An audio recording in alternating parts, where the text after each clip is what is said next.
So my name is Carl Bergqvist, and I'm one of the core contributors to Grafana project, and I've been doing so for 3 years. And this is Marcus, and both of us work full-time with the Grafana project, and today we're going to talk a little bit about SQL Server support as data sources in Grafana in the current state. So the fact that Grafana supports SQL Server as a data source felt kind of weird in the beginning. SQL servers are not time series databases. We only supported time series databases. But once we started questioning ourselves, we felt that we had to have SQL databases because like every company has one SQL server running somewhere, like even if they don't admit it, they probably have one. And being able to grab that data into Grafana at certain points is really powerful. So when we started creating Grafana, or Torkel started creating Grafana at our previous job, we had to plumb a lot of data from SQL to Graphite just to be able to render it. And that might be a good idea sometimes, but being able to skip that or like combining data from different sources into one view, that's really powerful, and that's what we want to encourage. And that's kind of what the first poster, Democratized Metrics, about. But even though SQL databases isn't like purely metrics. So SQL databases has been in Grafana for a little bit over a year. And every day Grafana sends some statistics back to us so we know which data sources are popular and which are not popular and so on. It's totally whitelisted. There's no private data in that. You can check it out in usage report Go file. MySQL data source is quite popular. Postgres data source, I mean, you can see the number. MS SQL was the one we added last, and Mark is going to go through all the changes and when they were introduced. But these numbers, at least the MySQL and the Postgres numbers, correlate kind of with the Google trends for this work. MS SQL is the outliner, who should be more popular in Grafana, I guess, but for some reason it's not. And the basic usage of SQL data sources in Grafana is that it would be the table panel where you can have any SQL query and just get the data into it. And then you can write queries that turns tabular data into time series data. So you have to group the data points and aggregate them somehow, either by average or summarize. And then you can create a graph of the data in the database. Similar to how the Elastic data source work. And you can also mix the SQL data queries with the regular time series database queries. So in this case, a Prometheus query, that's super weird to just fetch the go routines and times 6. But as an example, it makes a little bit sense. And this is where you could have quite expansive, like metrics stuff from Prometheus, and then maybe just a few data points from a SQL server that contains business metrics or metrics that's not in the SQL database for several reasons. Another super neat thing with the SQL data source support is that you can use it for template variables. So if you have metric data or something that has like an ID that you don't want to show humans, and then you have a mapping in a SQL database, then you can get nice template variable selections by selecting user as text and the value as value. And that's it for me. So awesome. So I'm going to continue with explaining what has happened with the SQL data sources after Grafana 5. But first, just a recap. So up until Grafana 5, we had support for MySQL and Postgres as data sources in Grafana. And we also had Oracle database available as a premium plugin. But let's see what's happened after Grafana 5 and sort of the major features. Starting with Grafana 5.1. We added support for Microsoft SQL Server as a data source. Grafana 5.3, we added a graphical query builder for Postgres. And this sort of makes the Postgres query editor, where you can use like raw mode and graphical query builder, more in line with all of the other data sources in Grafana. And this also makes it easier for both advanced and beginner users to start exploring time series data with Postgres. So Postgres also got timescale DB extension support added. I think Diana, who will talk after this talk, will talk a bit more about the timescale DB and the extension. So no details here. Continue with Grafana 5.4. We added the graphical query builder for MySQL. And it's basically very similar to the Postgres, and the same ideas apply for this query builder.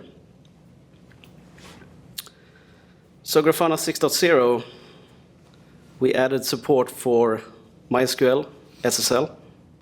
So now you can connect to your MySQL data sources using SSL, which has been somewhat highly requested feature.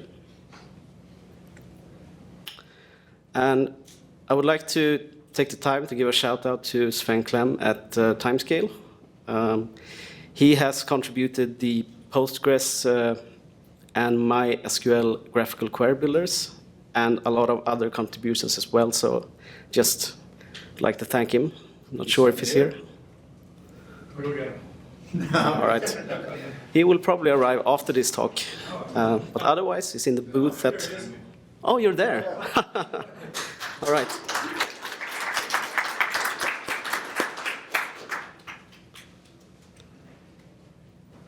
So let's see. All right. So continuing with some tips and tricks or best practices for using SQL data sources in Grafana. Just going to start with this strip. Not sure if you've seen it before, but it's kind of funny, I think.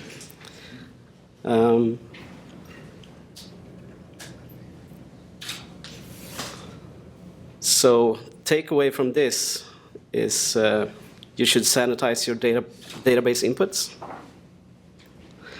So let's talk a bit about permissions and SQL data sources in Grafana. So Grafana cannot actually sanitize the database input. So Grafana cannot understand if you're writing a select statement or a drop table or, yeah, basically anything.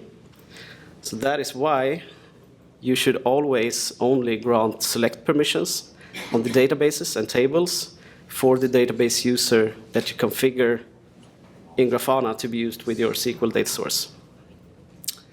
That's a really important one. All right, performance. So the SQL data sources makes it rather easy to write really expensive queries. If you do like a select star from some table with millions of rows, you could basically slow your database server down, maybe crash it, I'm not sure.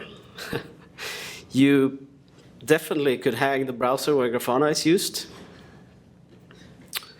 So a recommendation here, at least from my point of view, is if you're like connecting a production database that is used for something else to Grafana, maybe you should be aware of or be a bit reluctant with that. So maybe separate stuff to a separate database, which are only used with Grafana.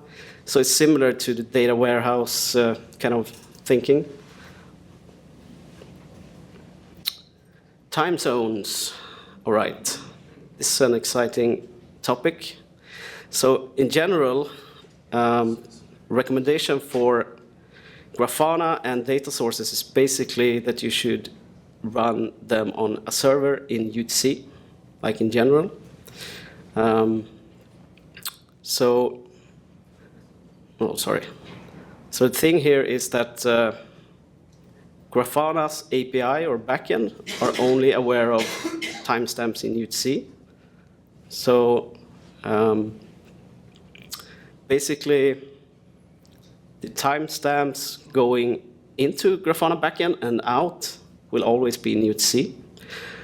But as you may know, Grafana, you can change time zone to like local browser time, but it's only like the presentation part that actually does the conversion in the UI from UTC to local time. Something to think about when you create tables in your databases is to use time zone aware data types when you store dates, if you have something else than UTC. And you could also use epochs, which is second since 1970. Would also work. It's basically UTC, sort of. All right, time series queries. So most panels in Grafana and plugins expects time series data. So when you write a time series query in a SQL data source, you must always include a column named time. That could be a bit confusing in the beginning, but that's how it's set up and something you have to learn. So one example here that confuses a lot of people. So as an example, looking at the pie chart channel. So pie chart panel, sorry. So a lot of people expect that they could write like a simple tabular query without returning time, because they don't have a time column in their table. But then the pie chart panel doesn't work because it expects a time series query. So what do you do then? Well, since it's SQL, you could basically create a column on the fly, call time, and just set it to the current time. And then the pie chart will work.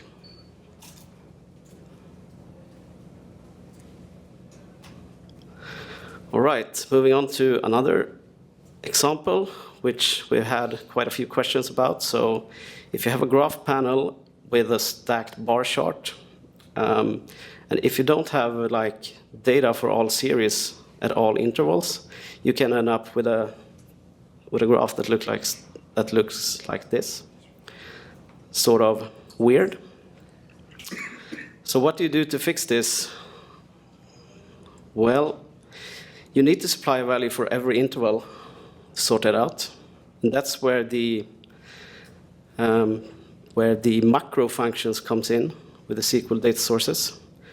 So if you use the time group or Unix epoch group macro with a fill parameter, so basically the third parameter to the macro functions, you could say that fill up every interval with 0 in this example, and if you don't have data at a certain point, a 0 will be inserted, and the graph will look nice. All right, so moving on to a little project that we've been working on. A question, so you covered the time zone. What about character sets? Do you expect UTF-8 coming in? About character sets? Do you expect the data coming in UTF-8 or? That's a really good question. I don't think we do anything particular regarding character encoding and such. But we can definitely discuss that afterwards. Okay. Cool. So continuing with a little project we've been working on, basically for gathering GitHub statistics and visualize it in Grafana. Just to give you some background, we've basically been using GitHub Insights. So for the Grafana GitHub repository, you can go into the Insights and get like an overview of what has happened. But it's quite limited. You could only look at most 1 month of data. And it's for a single repository at a time. But we basically use this to like collect some stats, put it in a document. And we did that on a weekly basis for following up. So eventually we realized that the pull request activity kept growing, and we basically asked ourselves why. We had a few ideas. We had a few thoughts about it. So probably because Grafana labs are growing, we are hiring more people. We maybe have a lot of new contributors. Non-Grafana Labs contributors are probably as active as before. So all of these questions, it was clear that we needed a solution to remove this uncertainty. So we wrote down a problem description. So basically, we want to measure and visualize GitHub activity of Grafana Labs versus contributors over time to make sure we have a healthy community and keep growing the contributor base. Moving on to the solution. So we basically took all the raw GitHub events for the Grafana GitHub organization, so basically all Grafana's repositories that are open sourced, from the beginning of 2015. And then we built a set of different pre-aggregated views for the data that we actually wanted to visualize in Grafana. And then we store this in a relational database. And then we can visualize it in Grafana. So this solution is sort of inspired by CNCF DevStats, which is CNCF's solution. So I'm going to show an example here. So here we have an example from the Prometheus project in a dashboard from CNCF DevStats. So this is basically PRs, pull request merged for the Prometheus project. And it basically had a few things that we wanted, basically being able to look at different periods, like weekly or some other period, filter by repository. But CNCF's use case compared to ours was kind of different because we wanted to make a difference between like Grafana Labs contributions and other contributions. So we basically built our own solution. So looking into some details about the database schema we come up with. So here we have pull request activity.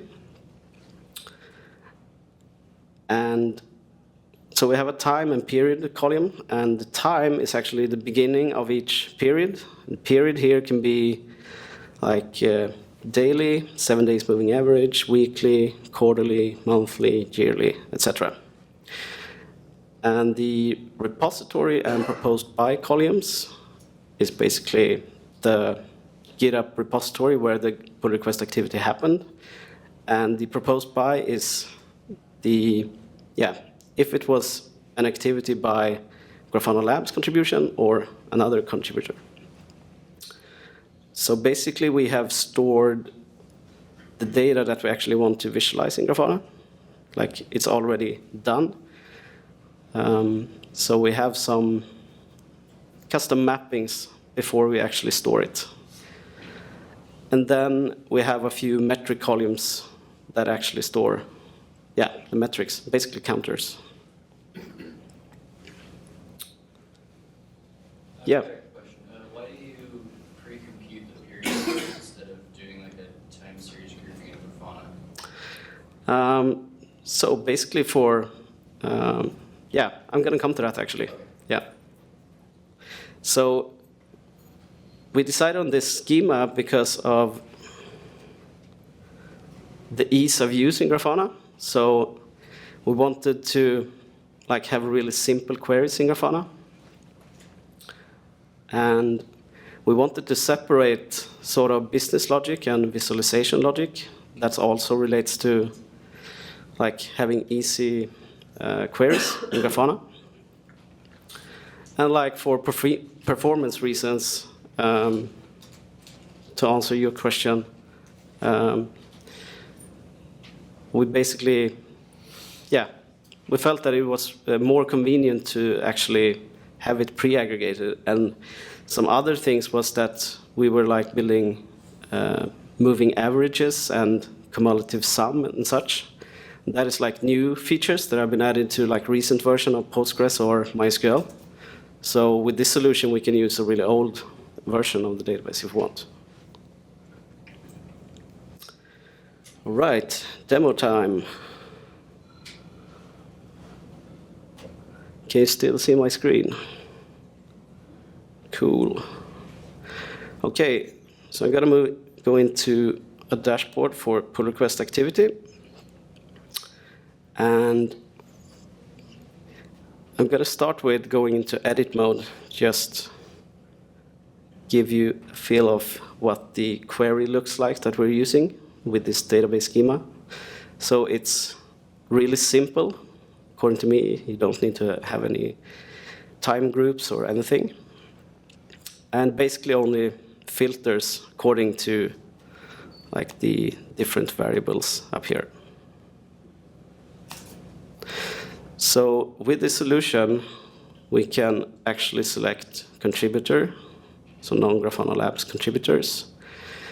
And we can see from the beginning of 2015 that it's quite stable. We haven't lost a lot of contributors. It's basically, it looks like it's growing at the end, which is interesting. And we could also look at only Grafana Labs. And basically here, something happened. Basically, Grafana Labs started to hiring more people, and that has continued to grow. And this is basically probably a lot of 6.0 stuff going on here. So what else can we do with this? So we can select the different periods here we want to look at. So this wouldn't have been possible by using the time group, not in the same way at least. But you can select daily, 7 days moving average, weekly, monthly, etc. One of the things to notice here is that when you say weekly, it's actually Monday to Sunday. So we have decided that. And monthly is actually from the beginning of the month to the end of the month. It's not like 30 days over 30 days. So that's also like a good thing with actually pre-aggregating things. And another cool thing is that we can select and look at all the Grafana repositories, like in one view, which is something that GitHub cannot give us. So that's cool. So I'm going to move on to another dashboard we built as well. How can you show back like how you use multi-values in queries, just to show maybe the how variables? Like up here? In a pull request, how do you create that in statement essentially? For this? Yeah. Okay, so just use it in and it's automatically. Yeah. Okay. So we can also look at the generated SQL here. So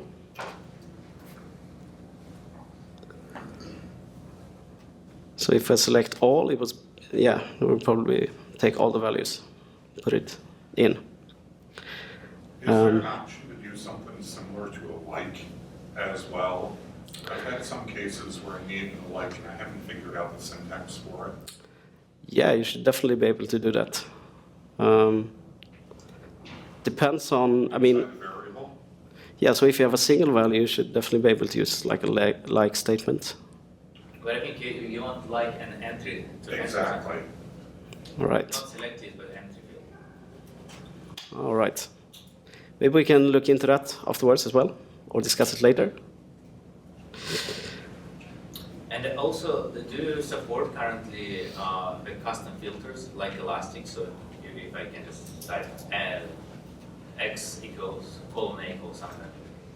So in Elasticsearch? No, I mean here, right? Just extend to what the gentleman is saying about the like to be, like in Jira or something, you often can have enter a colon name equals something or other colon name equals something, and it basically gets added or very close. Yes, so do I understand you correctly that you want to basically do something column equals something. Yeah, but I want that to enter in the select list, right? So I don't have to modify the query, but can have that among the filters. That make sense?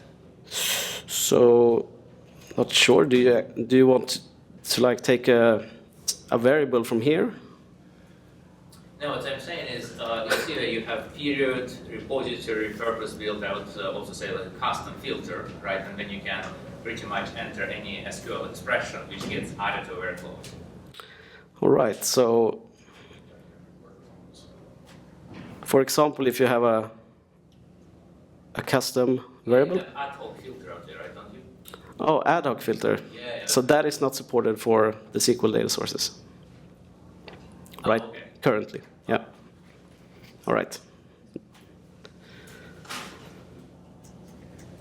Good questions. So just wanted to show like one other dashboard, like in comparison to what the GitHub Insights give you for one repository. So we built sort of like an overview dashboard, which makes it like,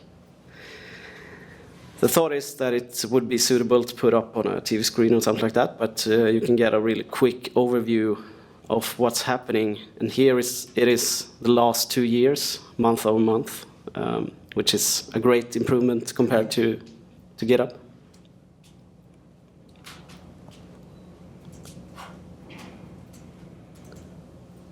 All right. This project that you're showing, have y'all, or are y'all open sourcing how you've done all of this? Yes, we actually have. It's a good question. So the next step with what we built is basically we want to make all the dashboards available on play.grafana.org, which is our demo site. And we want to make it easier to use for other projects or companies. There is probably a few things that are like hard-coded in the solution right now if someone else wants to use it. We want to process GitHub events that are older than 2015 to get the whole history of Grafana. And maybe we want to track bugs, feature requests, and feature areas related to issues to see if, to actually track how many bugs we have and how many feature requests and such. And we may want to look into other kinds of visualizations. So to answer your question, this is open source, so it's Apache 2 license, and I think it's been public for a few months. It's kind of hidden, I would say, but if you would like to try it out or give feedback or contribute, you're very welcome. We love contributions. And here are some resources. Basically, the source code is under a repository called DevTools. So that's basically what we had to say. Are there any more questions now? Related to the earlier question, with the new 6.0 release and Explore, are any of the features that Explore brings supported in this? Yes, so very good question.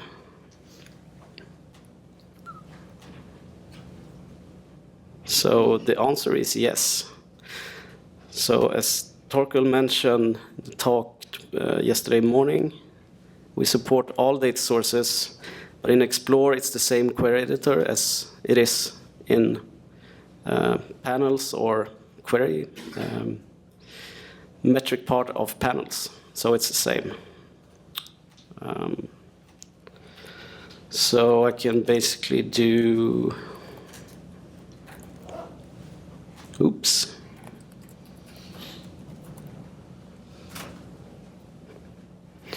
So this is, of course, only working with the table panel now, but it can be really convenient to like explore the data that you have, like the raw data.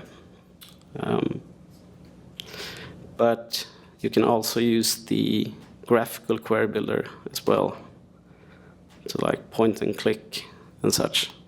So I think Diana will talk a bit more about that soon.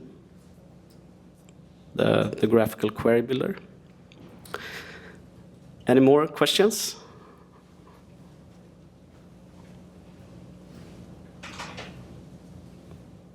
All right. Right on time. Perfect. So up next is Diana from Timescale. So give her a warm up applause.